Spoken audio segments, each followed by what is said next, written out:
What's up, everyone? Welcome to the 26th episode of the Boundless Business Podcast. As always, it's Nico, Larissa, and Justine here today. And today we're taking a little bit of a different approach when it comes to this podcast because we're talking about content and demand generation and all the fun things. So, Justine, why don't you kick us off? What's going on? Happy Friday.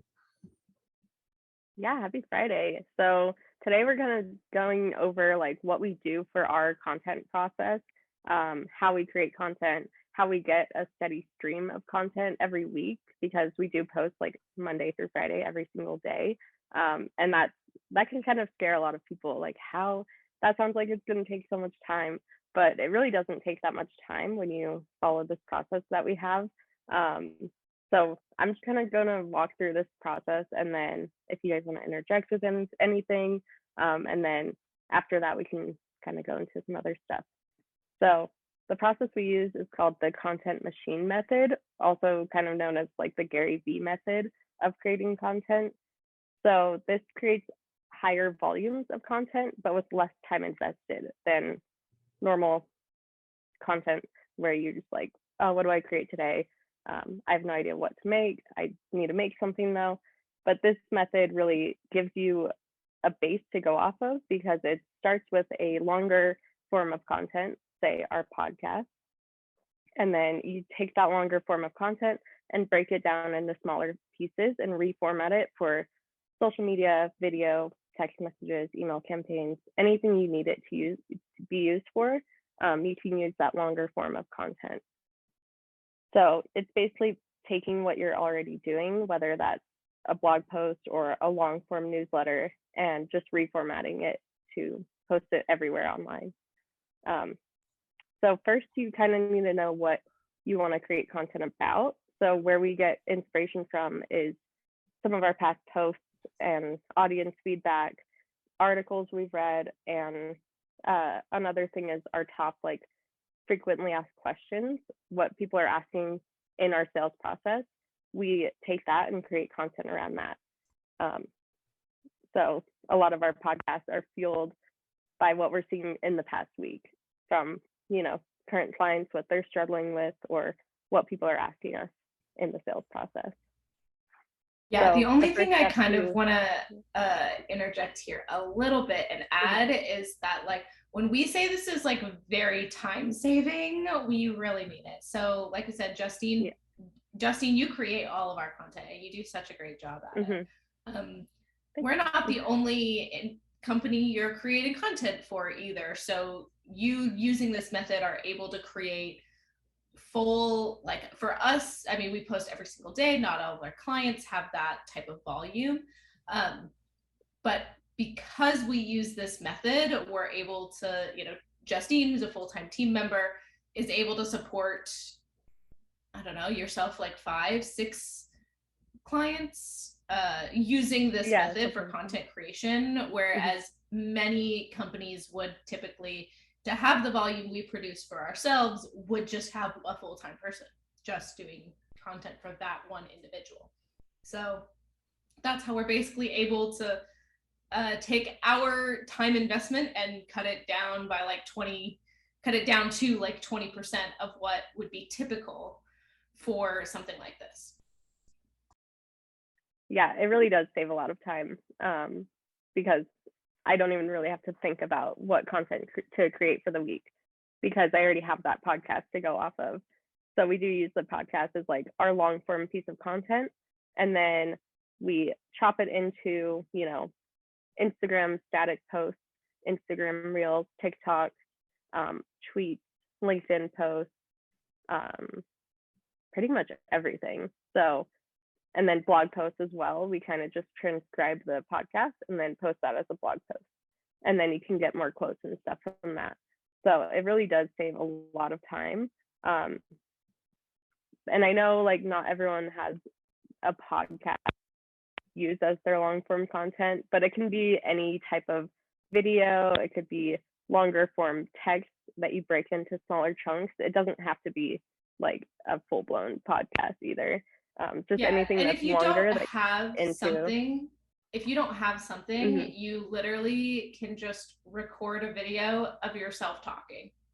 pick a topic. Again, we like to get inspiration from what people are asking us in the sales process. So then not only is this content useful for like staying relevant, all that kind of stuff, but it also becomes sales assets. So it's a very like interconnected marketing and sales approach. So because we're getting information from our sales process and feeding that into the content we create, that means we're able to create a lot more. We're able to have really relevant content. And then every time somebody's like, oh, well, what about this? We can say, great, we have a resource for you. And we have something likely that's already been created. Yeah, you can definitely stay relevant with what's happening week to week. And videos are a lot easier because it's often easier to just talk through something rather than having to write it down and make it sound, easy to read right away. But it is much easier to just talk it through on camera and then turning that into static posts and text posts and stuff like that. So from that one video that you talked through, you can pick out like 3 to 6 main points from that long form content and then turn them into graphics, infographics, quotes, text posts, memes, shorter videos as well. And the point of the social media content is it's short and to the point. It's the abbreviated message for your audience to consume. So it's much easier for them to consume. And then if they want to know more, you can link back to that longer form content and they can watch the full thing if they want more information. So yeah, it's pretty simple. It's get a big idea and then break it into smaller, more digestible pieces. So at the end of the day, you'll have a ton of content that you can cycle through and post and stay top of mind for your audience. You'll have a ton of content in your wheelhouse that you can use every week, every day. And you'll never really have to think about what do I need to post today, because it'll already be made for you. So yeah, that's kind of our process. Do you guys have anything else you want to add to that? I was gonna just kind of give everybody an overview of sort of like the week-to-week timeline that we follow as a team. So we record this podcast on Fridays. We do pretty much like the topic setting and some like planning and stuff usually on Wednesdays. So like that's how we sort of set our topic, kind of know what we're going to talk about. We have like a content team meeting every Wednesday where we, talk about like, how's everything doing? What questions are we getting? What would be a good topic for this? How does that help the sales process? We talk about all that stuff in our meetings on Wednesdays. And then we set a topic for our podcast on Fridays. And then between Wednesday and Friday, usually Justine will help us create a pretty basic podcast script, but that also helps us not only stay on topic, but structure the remainder of our content for the week. So we make sure to hit on points about specific things, or to make sure that we get everything really covered that we need to cover, to make sure that we have the appropriate resources. And then that makes turning that into a blog a lot easier too, because then we can kind of take our script, rework it a little bit, and then we can upload it as a blog. So there's our blog done. We also do have a content generator that I've put together that does help in a lot of instances.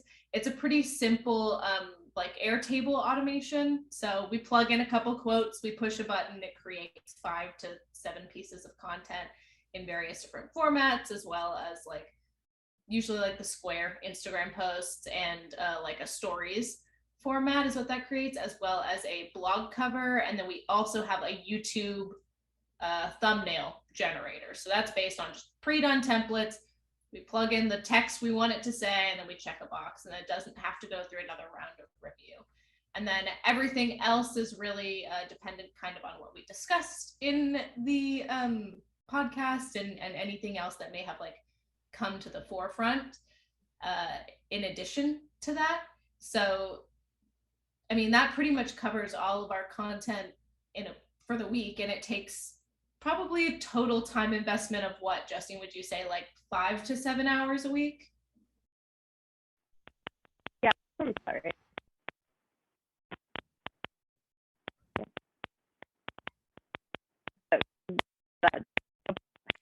Justine, we might be losing you.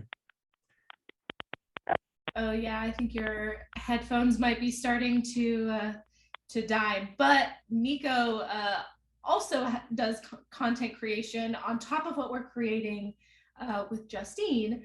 So Nico, and you've been in the content game for a really long time. You've been creating content for years, really, at this point.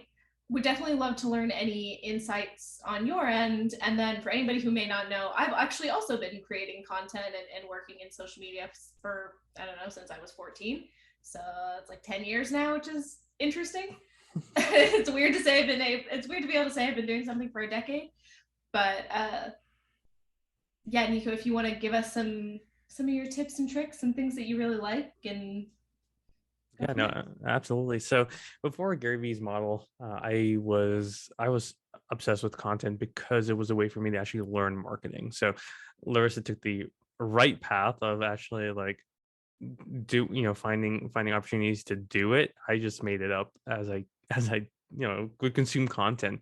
Hers was a lot more structured than mine, but what I ended up doing was coming up with a system where, and this worked really well for me. I stopped for about a year now, but now we're getting back into the swing of things, where I would source questions from Quora. I would write out a response there, take that response, put it inside of a tweet. I would then take that and actually create a video for it, and then put the video plus the text on LinkedIn. Because when I was starting on the platform, I was one of the first creators to really utilize video, where I would be posting 1 to 3 videos every single day on the platform. So for me, that was like a great way to both source and create content. I would, I would shoot the video or answer the question while I was at the gym, shoot the video after I showered, and then get to work early, edit the video on my laptop before work, and then post it right before 9 o'clock when work started. So it was definitely not perfect, and it forced you to really like systematize it, because if you only have so much time, that's why I really love that the team is spending time showing you our system, because like creating content is a lot of work, and it is something that takes a while to actually like bear fruits. Now there's always those stories where I posted one thing and went viral, but that doesn't really happen to the vast majority of people. So you need this like continuous process to post content, because Boundless by itself has been posting content since we started back in 2019, and I've been posting content on my socials very actively in 2019, 2020. 2021 was a little bit down, and now we're back in 2022. So it's just like continuous. And the reason I'm going to say is like why you should think about it is like, even though I've made over 300 questions that I answered on Quora, yet I still get 60 to 80 people looking at my content on that platform every single day, even though I stopped creating for a year. So it just goes to show you like the compound effect that content has. Kind of on top of that, like I do want to talk about different platforms, right? Because the content you create really depends on sort of the end place it's going to live. Some content and some platforms are better for what we would call evergreen content. Evergreen content is something that people are going to search and look for every single day. It's going to be it's not going to be as based on the chronological time it was posted. Now, that differs from other social media platforms. Let's say Facebook, Instagram, those are probably the 2 big ones, even Twitter. You often will not really see posts on those platforms on your feed, which again is how most people consume their content. You're not really going to see posts on those platforms from like months ago, for example, or even like a week ago. Probably you're seeing stuff that's pretty relevant and time sensitive. So stuff that you're seeing has probably been posted within the last 3 days. That doesn't exactly make amazing evergreen content.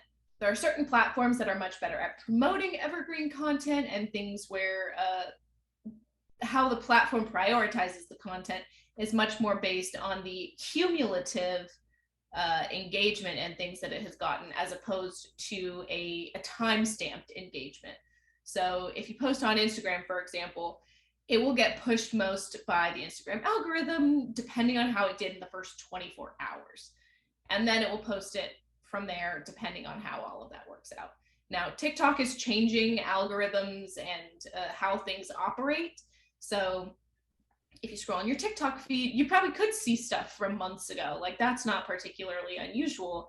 It's really based on how it's categorizing that content in relation to other content that it knows you like.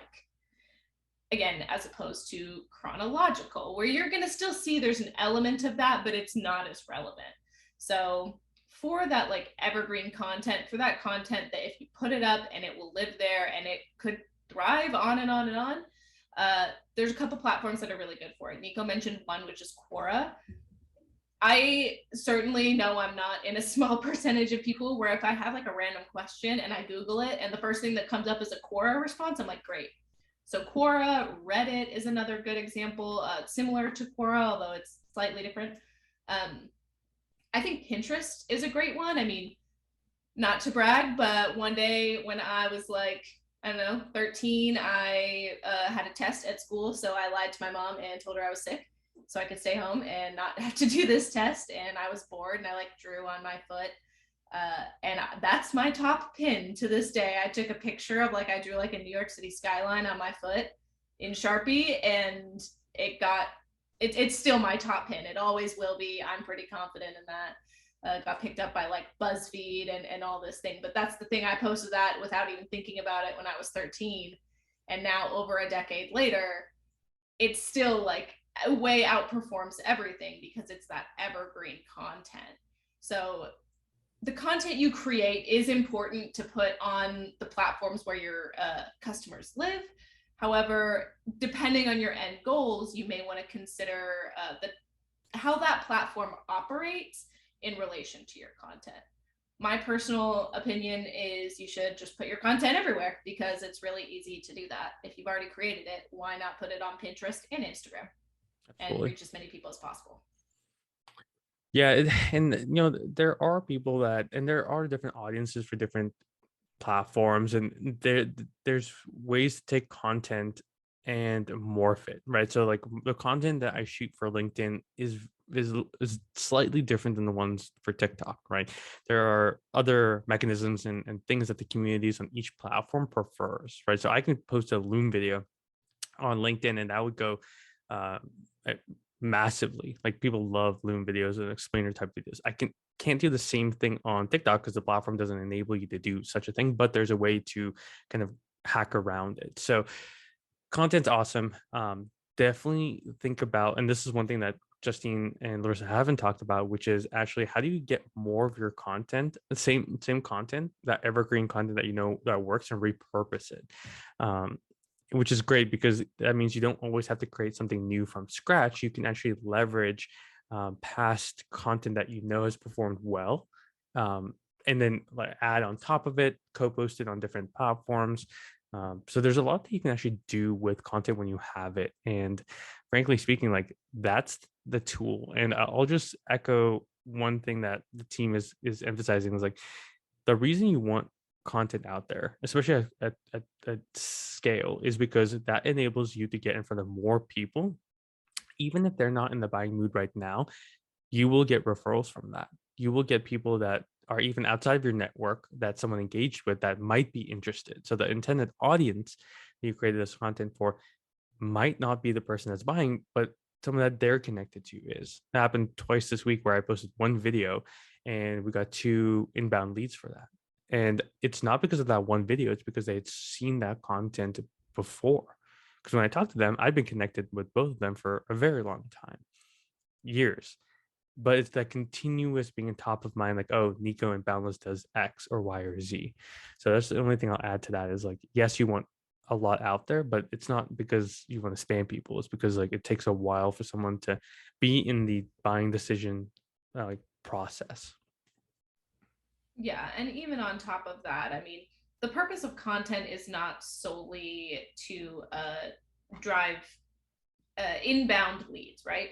That certainly is a really big function of it. But on top of that, even content helps build brand trust, brand reliability. It helps keep an engaged audience around you. Again, kind of what Nico was saying, for when they are ready. There's a lot of benefits to posting content. It also can, just help solidify your brand. One thing we've talked about, I know in past podcasts, that I'll just go ahead and mention here again, is it helps build trust and gives you a little bit of authority in a particular domain. So depending on what the area that you talk about is, the content you create around that space could be a really good signal to, let's say, a prospective lead, maybe that you got from another source. But the first thing they're going to do is they're going to kind of do what we call like a sniff test, right? They're going to check you out and see if you actually kind of know what you're talking about.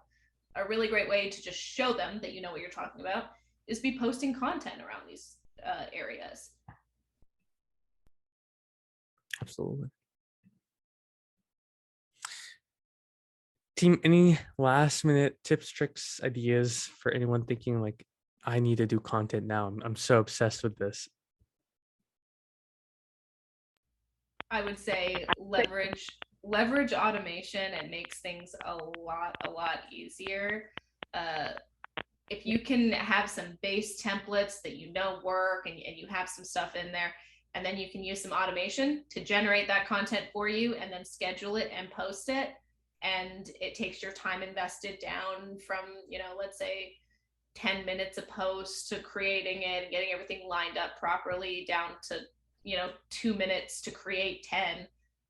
That is like a huge time saver. I wouldn't say it's the most beginner friendly, but in terms of really getting consistency and things that are like a system that's easy for upkeep, I would say leveraging automation is actually really important. Absolutely. Justine, did you have any closing remarks? Yeah, I was just Oh no, Justine, you're breaking up. No. I want you to add this. So let's keep this in the podcast because this is organic. When you stitch this together, let's shoot a video because I want to hear your hot take there. And guys, Justine is awesome. We could not be where we are without her. So awesome. Thank you guys so much for listening to this podcast. If you have any questions, feedback, ideas, or anything that we could use and help you with your agency, with your business to blow up, please let us know. That's why we're here. That's why we do these podcasts, not just for content, but that's why we exist as a organization. So if you need anything, please let us know. Nico@getboundlessmedia.com, and we'll look forward to hearing you and seeing you in the next podcast. Peace.